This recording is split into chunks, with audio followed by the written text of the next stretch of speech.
এক সময় অনেক বছর আগে আমার ছেলের সাথে দিন নিয়ে কথাবার্তা হইতেছিল, তখন আমি বলতেছিলাম যে ইস, রাসূল সাল্লাল্লাহু আলাইহি ওয়াসাল্লামের সময় যদি জন্মাইতাম অনেক বেশি কাজ করতে পারতাম। তো আমার ছেলে বলতেছে, আব্বা আমরা পারতাম না দেখে আল্লাহ আমাদেরকে এখন জন্ম দিয়েছেন, তখন জন্ম দেন নাই।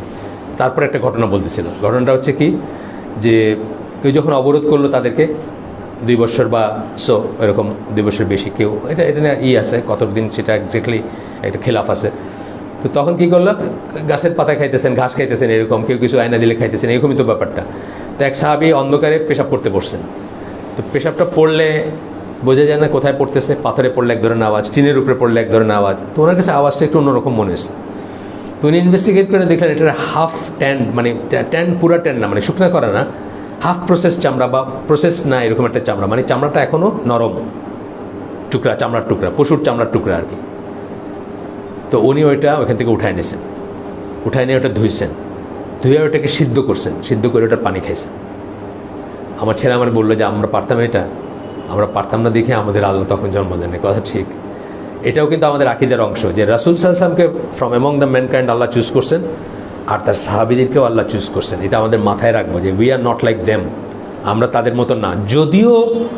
যদিও কোনো একটা সময় আসবে যখন দিন পালন করা অত্যন্ত কঠিন হবে, এবং সেই সময় যারা সুদৃঢ়ভাবে দিনের উপর থাকবে তাদের একজনের সওয়াব, যেটাকে আমরা বলি বা আজর বলি, সেটা 50 জনের সমান হবে।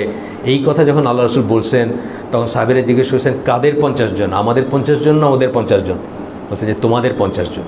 এইটাও ঠিক, কিন্তু তারা হচ্ছেন কি জেনারেশন ওয়াইজ না, তারা এক্সেপশন। কিন্তু জেনারেশন ওয়াইজে যে আমরা যা আছি, আমরা তাদের মতো হইতে পারতাম না, এই কথাটা ঠিক না। মানে আমাদের ওখানে জন্ম দিলে আমরা তাদের মতো হইতাম তা না। আমরা আজকাল তারাবির নামাজ পড়ি জুন জুলাই মাসে, প্রত্যেকের সাথে একটা আলাদা বোতল থাকে না, আবার ঠান্ডা বোতল, এসির ভিতরে পড়ে আবার একটা ঠান্ডা বোতল। আপনি চিন্তা করেন যে মসজিদ, মানে সৌদি আরব যারা গেছেন তারা জানেন, 50 ডিগ্রি সেলসিয়াস, মাথার উপরে খেজুরের লেগে যেতেছে, খেজুরের পাতা দিয়ে যেটা করা, সেজদা দিলে নাকে মাথায় মাটি লাগতেছে। শুনছেন নাকি যে মশক নিয়ে ঘুরতেছেন? কখনো মশক নিয়ে খালি পানি খাইতেছেন, এটা শুনছেন? বর্ণনে আসছে কোথাও যে আমার মশক থেকে ও পানি খেলো, ওর মশক থেকে আমি খেলাম না? তা আমরা তো এইখানে আমাদের জিব্বা বাইরে যাই। আমরা নর্মাল মসজিদে নামাজ পড়তে, আমি ডিওএইচএসের মসজিদে যাইতাম একসময়, একেবারে ঠান্ডায় মানে কাঁপবেন ওইখানে আর কি, ডিওএইচএস মানে ওই যে মহাখালী, ঠান্ডায় কাঁপবেন এই ধরনের এসি, কত ইউনিট এসি আল্লাহ জানে, আমি জানি না। সেখানে দেখবেন প্রত্যেকের সামনে একটা করে বোতল আছে, আবার বোতল একাধিকবার খাইতেছেন, একবারও না। তা আমরা আমাদের কোনো এন্ডুরেন্স কি? আমাদের এন্ডুরেন্স জিরো অলমোস্ট। আমরা কিসের জিহাদ করতাম? যে জিহাদ, ওনাদের জিহাদগুলো কী ছিল? 50-50 চান্স, আইদার ও মরবে নাহলে আমি মরবো, এরকম চান্স না। আমাদের কি, আমাদের ঝোপঝাড়ের ভিতর থেকে এখন লুকায় টুকায় একটা ঠুস করে মারলাম, মায়েরাবাদ। আমাদের এক দিনী ভাই আছেন, তার বাবা ওই মুক্তিযোদ্ধা ছিলেন, ওই কোটাতে এক্সট্রা সার্ভিস করছেন বা করছেন। তো উনি জিজ্ঞেস করেন, আব্বা তুমি যে মুক্তিযোদ্ধা ছিল, তুমি কি কোনোদিন খান সেনারে গুলি করছো? বলেন না, কিসের, একটা জোক নোটসে ম্যাগাজিন খালি করে দিছি, খান সেনার গায়ে কোনো গুলিটুলি লাগে নাই। আমরা এরকমই, ঠিকই আছে। আমরা, আল্লাহ আমাদের মতো মানুষের ডিসক্রিপশন দিয়েছেন, সে ওই যে সূরা হাশরের ধরেন 13-14 নম্বর আয়াত ওইদিকে দিয়েছেন যে তারা তোমাদের সাথে কখনো সামনাসামনি যুদ্ধ করবে না, ওই দুর্গের ভিতর থেকে করবে, আর নাইলে কোনো ওয়ালের আড়াল থেকে করবে। তা আমরা হইলাম ওই শ্রেণীর আহলে কিতাবদের কথা আর মুনাফিকদের কথা বলতেছেন আল্লাহ, আমরা হলাম ওই শ্রেণীর মানুষ আর। কিন্তু তাদের কি ছিল? 50-50 কিন্তু, জান, আইদের ও মারবে না আমি মরবো, মানে যার সাথে যুদ্ধ করতেছে।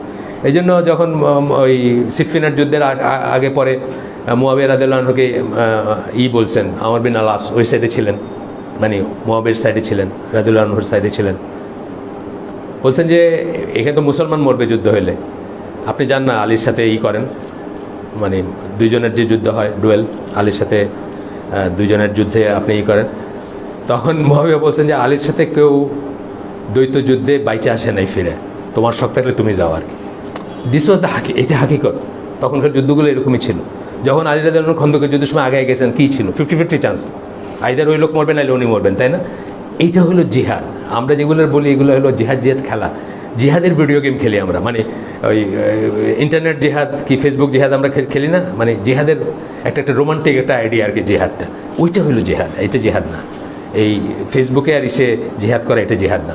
আচ্ছা, যাই হোক, তো বলতেছেন যে আল্লাহকে ভয় করো আমার সাহাবীদের ব্যাপারে, do not make them target after I am গম, তাদেরকে টার্গেট বানায় না, যেটা করা হয়েছে। এই যে বললাম, শিয়ারা টার্গেট বানাইছে, খারেজিরা টার্গেট বানাইছে। আল্লাহ রাসূল কিন্তু বলে যাচ্ছেন ডিভাইন উইজডমে তাকে, আমরা তো জানি হাদিসও ওয়াহি, জানি না? হাদিসও কিন্তু ওয়াহি। হাদিস হচ্ছে ওয়াহি গায়ের মাতলু, আর কোরআন হচ্ছে ওয়াহি মাতলু। কোরআন হচ্ছে তেলাওয়াত করা ওয়াহি, আর ওটা হচ্ছে তেলাওয়াত না করা ওয়াহি। হ্যাঁ, তো he who loves them does so from love of me, যে সাহাবীদের ভালোবাসে সে আমার ভালোবাসার থেকে তাদেরকে ভালোবাসে। চিন্তা করেন কীভাবে রিলেট করতেছেন, খুব কেয়ারফুলি শোনেন। আমার ভালোবাসার কারণে তাদেরকে ভালোবাসে। He who hates them does so from hatred of me. কত বড় কঠিন কথা, যে সাহাবীদেরকে ঘৃণা করে সে আমাকে ঘৃণা করে বলে সাহাবীদেরকে ঘৃণা করে। কিভাবে লিঙ্ক করে দিচ্ছেন আল্লাহর সাথে তার সাথে সাহাবীদের। তারপরে বলতেছেন হি হু অফেন্ডস দেম, যে তাদেরকে অপমান করে, ইনসাল্ট করে, অফেন্ড করে, আক্রমণ করে। হি who অফেন্ডস them has offended me, যে তাদেরকে আক্রমণ করছে, অপমান করছে, ইনসাল্ট, আমাকে আসলে আক্রমণ করছে, অপমান করছে, এই করছে বা যাই করছে আগে। হি who offends me has offended আল্লাহ, যে আমাকে অফেন্ড করবেন, তারে অফেন্ড করবেন, আমাকে করলো, আমাকে করলো মানে আল্লাহ রসুল কিন্তু সূত্র জুড়ে দিলেন, সাহাবী টু রসুল টু আল্লাহ, দুই দিকেই জুড়লেন, লাভের দিকেও জুড়লেন, হেটের দিকেও জুড়লেন। He who offends me has offended Allah, আমাকে যেই করলো সে আল্লাহকে অফেন্ড করলো। And he who offends Allah will soon be punished by him, যে আল্লাহকে অফেন্ড করবে তার উপর কঠোর শাস্তি নামিয়ে আসবে। সিম্পল সূত্র বলে দিলেন। তাহলে আমার অমুক মৌলানা তমুক মৌলানা অমুক সাহাবী কী করছেন, মুআবিয়া এটা করছেন, ওই আরেকজন এটা করছেন, এই কাজটা ঠিক করে না, আয়সা রাদিয়াল্লাহু আনহা এটা করছেন, তালহা জুবাইর এটা করছেন, আমরা একেবারেই মুক্ত থাকবো এগুলোর থেকে। তাদের ভুল ত্রুটির সমেত আল্লাহ তাদেরকে মাফ করছেন, আমরা সেরকম থাকবো এবং কোনো সমালোচনা করবো না তাদের। এটা আলবানির মতে সহি, এই হাদিসটা তিরমিজির হাদিস। আচ্ছা, আমরা রাসূল সাল্লাল্লাহু আলাইহি ওয়াসাল্লাম বলেন, এটা একই রকমের কথা কিন্তু এটা আলাদা আলাদা হাদিস আর কি। Do not curse my companion, do not curse my companions, দুইবার বলছেন। আমার সাহাবীদেরকে অভিসম্পাত করো না, আমার সাহাবীদেরকে লানত দিও না বা অভিসম্পাত, যেটা করে শিয়ারা, যেটা বললাম।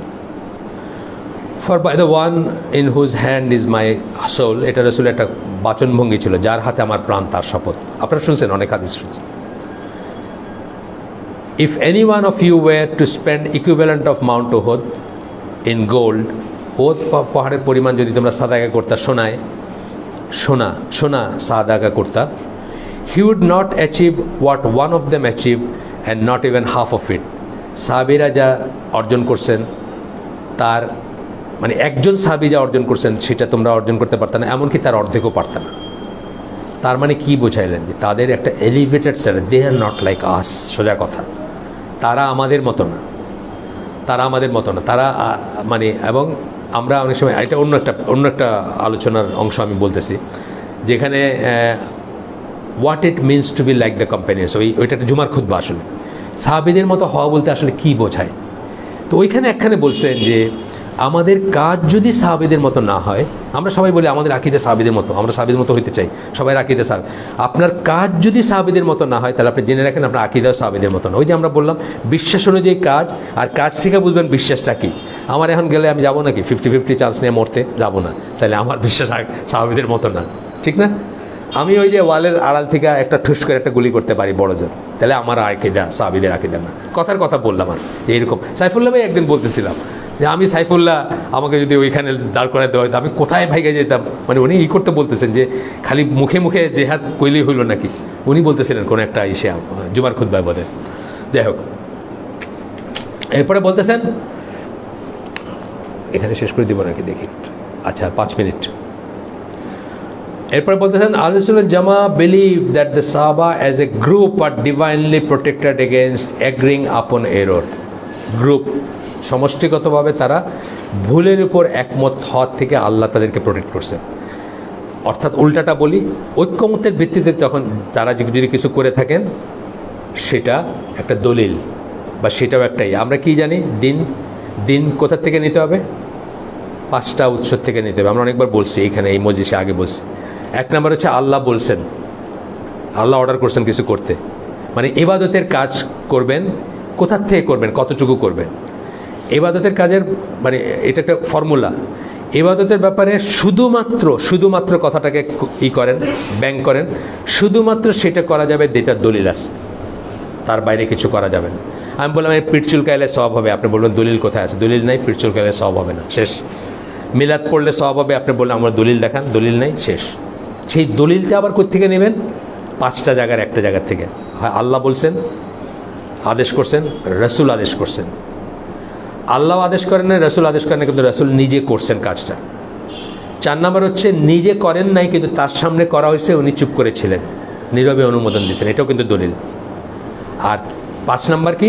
সাহাবীরা ঐক্যমত্যের ভিত্তিতে করছেন। এরকম জিনিস আছে না? তারাবির নামাজ পড়ছেন, রেগুলার পড়ছেন ঐক্যমত্যের ভিত্তিতে। কোরআন কম্পাইল করছেন ঐক্যমত্যের ভিত্তিতে। আল্লাহ রসুল তো কোরআন কম্পাইল করে যান নাই, সেটা করছেন, অ্যান্ড সো অন। সো বলতেছেন যে সাহাবীরা ডিভাইনলি প্রোটেক্টেড, আল্লাহর তরফ থেকে আল্লাহ প্রোটেক্ট করছেন তাদেরকে। অ্যাগ্রিং আপন এরর, মানে একমত হয়েছেন যেটার উপর, সেটা ভুল হবে না। উল্টাভাবে বলতে চাই, আমরা বলতে পারি যে একমত যদি হয়ে থাকেন তাহলে ওটা ঠিক আছে। এই জন্য সাহাবীদের ইজমাটা কিন্তু একটা সাহাবী অথবা বাই এক্সটেনশন আহলে সুন্নাত জামার সকল আলেম, যদি মুজতাহিদ আলেম যারা, তারা যদি এখনও কিছুর উপর অ্যাগ্রি করেন, তাহলে ইজমাটা কিন্তু একটা দলিল। অনেকে মানেন না, কিন্তু আহলে সুন্নাত জামার স্কলাররা 3টা দলিলের উৎস 3টা, কোরআন এবং সুন্নাহ, এটার সাথে তার কিছু তুলনা নাই বা কোনো রকম কম্প্যারিজন নাই। কিন্তু তারপরে নেক্সট যদি এমন একটা ব্যাপার, যেমন কোরআন কম্পাইল করার কথা বললাম, এটা তো ছিল না তখন, এই যে করছেন, এটা কি তাহলে বিদআত? না, এটা একটা দলিল। কেন? সাহাবীদের ঐক্যমত্যের ভিত্তিতে করছেন। তারপরে তারাবি যে প্রচলনটা শুরু হলো, এটা কি বিদআত? না, সাহাবীদের ঐক্যমত্যের ভিত্তিতে করছেন। এটা আমরা খোঁজ করে দেখবো যে এই সমস্ত আমলগুলা বা এই সমস্ত ইবাদতগুলোর রুট কিন্তু ওইখানে।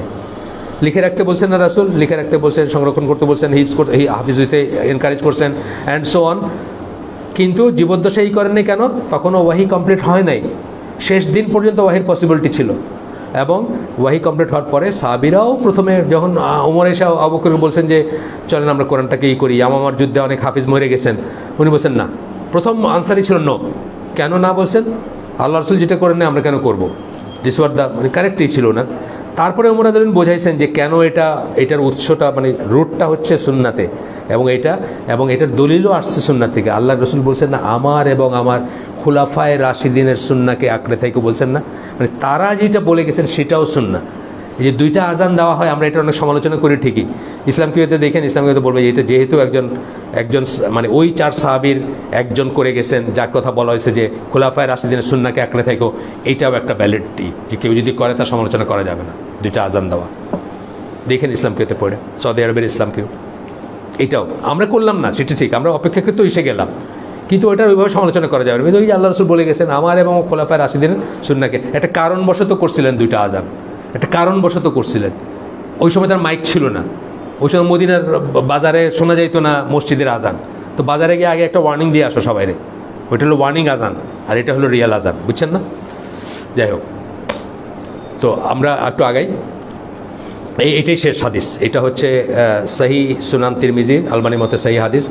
আল্লাহ will not cause my ummah to agree upon misguidance and the hands of Allah is with the jamaah. The জামা মানে আল জামা, এখানে একটা বলার কথা আছে। আল জামা যখন বলছেন তখন কী বোঝাইছেন? অন্যান্য আমরা অনেকদিন পড়া হয়ে গেছে, আগে পড়া হয়েছে, তারপরে আবার বলতেছি, নতুন কেউ থাকতে পারেন।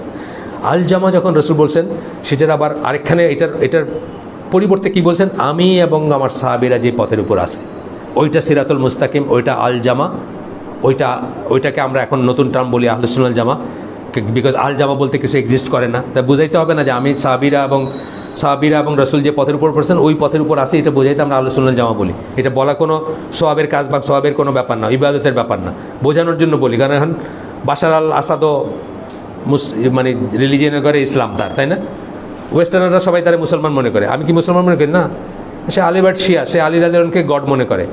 আলিবার্ট শিয়ারা কি? আলী রাদিয়াল্লাহু আনহুকে গড ইনকার্নেট মনে করে। ভগবান কৃষ্ণ যেরকম হিন্দুদের গড ইনকার্নেট, আলিবার্ট শিয়াদের গড ইনকার্নেট হচ্ছেন আলী রাদিয়াল্লাহু আনহু। তাই কি আমরা মুসলিম বলবো? না, তারা আমি মুসলিম মনে করি না।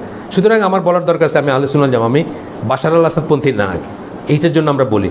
না হলে যদি আল জামাত থাকতো, আল্লাহ রসুল বেঁচে আছেন, অথবা ওমর রাদিয়াল্লাহু আনহু বেঁচে আছেন, অথবা মানে যাদের কথা যারা খুলাফায়ে রাশিদিন তারা বেঁচে আছেন, আল জামাত আছে, একটাই জামাত থাকবে মুসলমানের। যেই জন্য আবদুল্লাহ ইবনে ওমর যতদিন ফয়সালা হয় না আলী রাদিয়াল্লাহু আনহু এবং মুআবিয়ার, উনি কারো বায়াত নেন নাই। যখন হাসান রাদিয়াল্লাহু আনহু তার খেলাফতের দাবিকে সারেন্ডার করে বায়াত নিলেন বা আনুগত্য প্রকাশ করলেন মুআবিয়ার তখন উনি গিয়ে মুআবিয়ার বায়াত নিয়েছেন, আবদুল্লাহ ইবনে ওমর। মুসলিম উম্মার একটা জামাত থাকবে, একটা আমির থাকবে, একজন থাকবে, দুইজন হলে এখানে সমস্যা আছে। এটা ওনার বুঝ ছিল আর কি, এবং সঠিক বুঝ ছিল। তো যাই হোক, বলতেছেন যে আমার উম্মা দালালা, যেটাকে বলি দলালা বলি না, পথভ্রষ্টতার উপর একমত হবে না, এবং হ্যান্ড অফ আল্লাহর হাত আছে জামাতের হাতের উপর, অর্থাৎ আল জামাত যেটা বললাম। আমাদের আয়োজন এখানে শেষ আজকের জন্য। সুবহানাকা আল্লাহুম্মা বিহামদিকা আশহাদু আল্লা